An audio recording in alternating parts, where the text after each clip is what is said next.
नमस्कार, स्वागत है आपका चुनावी क्लास में। मैं हूं आशुतोष भाटिया।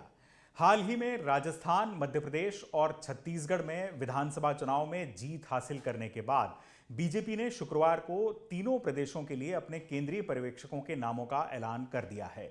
गौरतलब है कि इन तीनों ही राज्यों में बीजेपी के पास मुख्यमंत्री पद के दावेदारों की संख्या अच्छी खासी है, लिहाजा मुख्यमंत्री पद के चयन में पर्यवेक्षकों की भूमिका अहम होगी। आज की चुनावी क्लास में हम जानेंगे कि बीजेपी में पर्यवेक्षक क्या होते हैं, ये कैसे काम करते हैं और महत्वपूर्ण विषयों पर फैसले लेने में ये पार्टी की मदद कैसे करते हैं।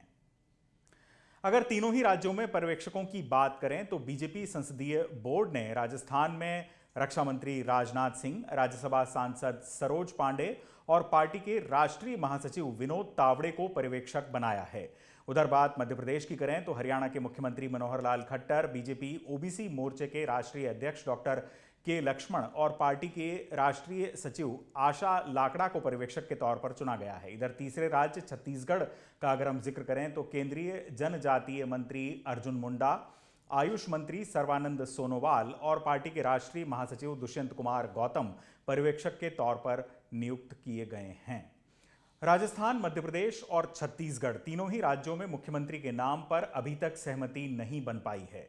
इन राज्यों में हाल ही में संपन्न हुए चुनाव में बीजेपी ने सीएम चेहरे के बगैर ही विधानसभा का चुनाव लड़ा था। सभी राज्यों में पार्टी का मुख्य चेहरा प्रधानमंत्री नरेंद्र मोदी ही थे और उन्हीं के नाम के इर्द गिर्द सिमटे चुनाव में बीजेपी ने जीत हासिल की थी। इस जीत के बाद पार्टी के लिए मुख्यमंत्री का चुनाव करना आसान नहीं रहा है, ये साफ तौर पर देखा जा सकता है। दरअसल तीनों ही राज्यों में बीजेपी के 11 सांसदों ने बतौर विधायक चुनावी जीत दर्ज की है। इनमें कई नाम मुख्यमंत्री पद के चेहरे के तौर पर शामिल हैं। राजस्थान में दिया कुमारी, गजेंद्र सिंह शेखावत, राज्यवर्धन सिंह राठौड़, वसुंधरा राजे सिंधिया, महंत बालकनाथ और ओम बिरला जैसे नाम हैं।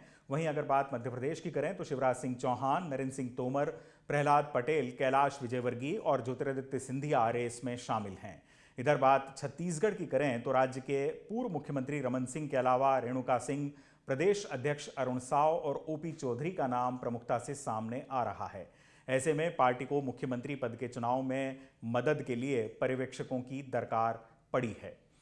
3 दिसंबर को चुनाव परिणाम घोषित होने के बाद से ही इस मामले में प्रधानमंत्री नरेंद्र मोदी, गृह मंत्री अमित शाह और पार्टी के अध्यक्ष जेपी नड्डा के बीच कई दौर की बातचीत हो चुकी है। इस बीच इन सभी राज्यों में मुख्यमंत्री पद के दावेदारों को दिल्ली में प्रदेश के शीर्ष नेतृत्व से मुलाकातों का दौर भी लगातार जारी है। प्रधानमंत्री नरेंद्र मोदी, गृह मंत्री अमित शाह और पार्टी अध्यक्ष जेपी नड्डा की मौजूदगी में गुरुवार को भी बीजेपी संसदीय बोर्ड की बैठक में तीनों राज्यों में संभावित सरकारों के स्वरूप पर चर्चा हुई। पार्टी के एक बयान के मुताबिक राजनाथ सिंह, सरोज पांडे और विनोद तावड़े को केंद्रीय पर्यवेक्षक के तौर पर राजस्थान भेजा जा रहा है। इसी तरह मनोहर लाल खट्टर, के लक्ष्मण और आशा लाकड़ा को मध्य प्रदेश भेजा जा रहा है और उधर अर्जुन मुंडा, सर्बानंद सोनोवाल और दुष्यंत गौतम को छत्तीसगढ़ भेजा जा रहा है। तीनों राज्यों के लिए नियुक्त किए गए तीन पर्यवेक्षक चुनकर आए बीजेपी विधायकों से सलाह मशविरा करेंगे। इसके बाद पार्टी के केंद्रीय नेतृत्व को विधायकों की भावनाओं से अवगत कराते हुए अपनी रिपोर्ट सौंपेंगे। इस रिपोर्ट में यह बताया जाएगा कि ये विधायक किसे अपना मुख्यमंत्री बनाना चाहते हैं, किस नेता के पक्ष में सबसे ज्यादा विधायक हैं और किसको मुख्यमंत्री बनाना आने वाले दिनों में पार्टी के लिए फायदेमंद साबित हो सकता है। गौरतलब है कि सरकार के गठन को लेकर तय प्रावधानों के मुताबिक चुनाव में उभरे सबसे बड़े दल के विधायक ही मुख्यमंत्री का चुनाव करते हैं। दरअसल बीजेपी चाहती है कि तीनों राज्यों में मुख्यमंत्री पद की कमान नए चेहरों को सौंपी जाए। ऐसे में असंतुष्ट तबकों को साधे रखना पार्टी के लिए बेहद जरूरी है, क्योंकि बीजेपी तीनों राज्यों में लोकसभा चुनाव से पहले किसी भी तरह की अंतर्कलह या उठापटक नहीं होने देना चाहती।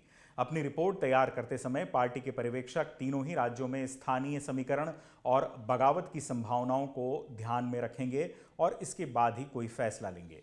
बीजेपी इन सभी राज्यों में ऐसे मुख्यमंत्री का चुनाव करना चाहती है जो साल 2024 में होने वाले लोकसभा चुनाव के लिहाज से इफेक्टिव हो, प्रभावकारी हो, यानी पार्टी को ज्यादा से ज्यादा सीटें जितवाने में लोकसभा चुनाव में अहम भूमिका निभा सके। माना जा रहा है कि तीनों ही राज्यों में बीजेपी केंद्रीय नेतृत्व मुख्यमंत्री पद पर नए चेहरों की ताजपोशी करने का पक्षधर है, जिससे इन प्रदेशों में बीजेपी के नए नेतृत्व को उभरने का मौका मिल सके। मध्य प्रदेश में शिवराज सिंह चौहान 18 सालों से मुख्यमंत्री रह चुके हैं। उधर छत्तीसगढ़ में भी रमन सिंह 15 साल तक मुख्यमंत्री रह चुके हैं और राजस्थान में पूर्व मुख्यमंत्री वसुंधरा राजे भी काफी वरिष्ठ हैं और बतौर सीएम 2 कार्यकाल देख चुकी हैं। तीनों ही राज्यों में मुख्यमंत्री पद की खींचतान के मद्देनजर ही बीजेपी संसदीय बोर्ड ने पर्यवेक्षकों की तैनाती की है ताकि विधायकों की मंशा को भी मुख्यमंत्री पद के चयन में शामिल किया जा सके। आइए आपको सुनवाते हैं कि बीजेपी के नवनिर्वाचित विधायकों ने पर्यवेक्षकों की नियुक्ति के फैसले पर क्या कहा। क्या था, समय देर नहीं हुई, मैंने पहले ही कहा था, आपने जब पूछा था, इसलिए ज्यादा परेशान मत होइए। अगला कदम क्या होगा? ये पर्यवेक्षक बताएंगे। विधायक दल की बैठक तक उनकी जिम्मेदारी है। हम तो विधायक हैं, उस बैठक में जब बुलाएंगे तो जाएंगे। कि पर्यवेक्षक तीनों प्रदेश के लिए नियुक्त हो गए हैं और हमारे छत्तीसगढ़ के लिए आदरणीय अर्जुन मुंडा जी केंद्रीय मंत्री, आदरणीय सर्बानंद सोनोवाल जी और आदरणीय दुष्यंत गौतम जी, ये तीनों पर्यवेक्षक नियुक्त हुए हैं और वो आएंगे छत्तीसगढ़ में, विधायकों के साथ मिलेंगे, विधायक दल की बैठक लेंगे। यानी जल्द ही जयपुर, भोपाल और रायपुर में बीजेपी के नवनिर्वाचित विधायकों की बैठक होगी।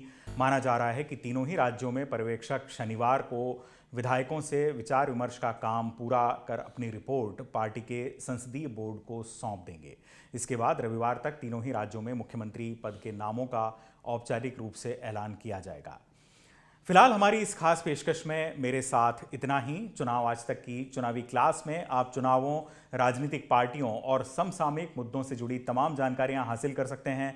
वीडियो पसंद आया हो तो लाइक करें, साथ ही चुनावी राजनीति से जुड़ी तमाम खबरों के लिए हमारा चैनल सब्सक्राइब करना न भूलें। नमस्कार।